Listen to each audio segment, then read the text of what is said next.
Alors la mer est l'avenir de la France, en tout cas c'est tout sauf un simple slogan. Derrière il y a des réalités bien concrètes, notamment pour relever les défis de la maritimisation, en fait de la mondialisation, puisque 90% des biens d'équipement s'échangent par la mer et la France a des potentiels, des atouts extraordinaires. Le premier d'entre eux, pour trouver une image facile, c'est le terrain de jeu.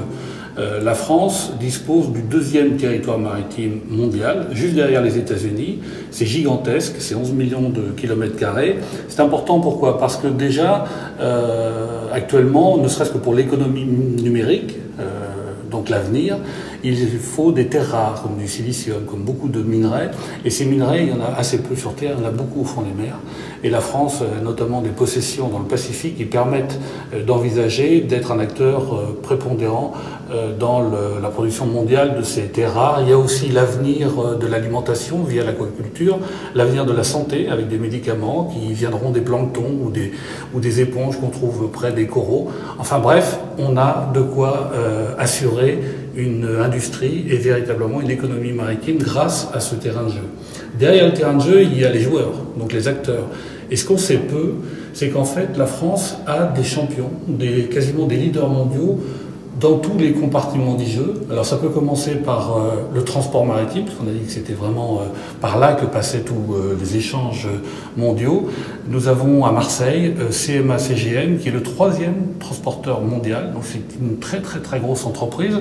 Au niveau de la construction navale, nous avons par exemple les chantiers de l'Atlantique à Saint-Nazaire, bien connus pour construire les plus grands paquebots du monde. Il y a eu Queen Mary 2, va y avoir un des plus grands paquebots du monde.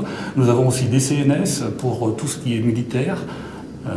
L'exemple étant par exemple celui des Mistral qu'on a failli vendre à la Russie mais qu'on va vendre à d'autres pays, beaucoup d'autres chantiers. Il y a également les énergies marines renouvelables avec là aussi des champions mondiaux. Il y a le forage au fond des mers avec des entreprises très importantes comme Bourbon, il y a les biotechnologies, il y a plein d'exemples. Donc la France en fait a tout pour réussir à être un acteur, un des plus gros acteurs de l'économie maritime mondiale. Pourquoi j'ai fait ce livre? C'est parce que les élites, qu'elles soient politiques, qu'elles soient financières, qu'elles soient médiatiques, qu'elles soient sociales, tournent le dos à la mer. C'est une réalité française. Depuis très longtemps, il y a un chapitre consacré à l'histoire. Et en fait, à part des monarques éclairés qui ont su écouter Richelieu ou Colbert, la France a toujours été plutôt un pays terrien, un pays riche, où les leaders politiques passent plus de temps au salon de l'agriculture, pensent que pâturage et élevage sont toujours les deux mamelles de la France, alors qu'on est en plein défi de mondialisation, et il serait plutôt temps de regarder vers le large, d'être plus aventureux, et de préférer, comme on dit, le vent à la pierre, ce qui n'est pas le cas en France.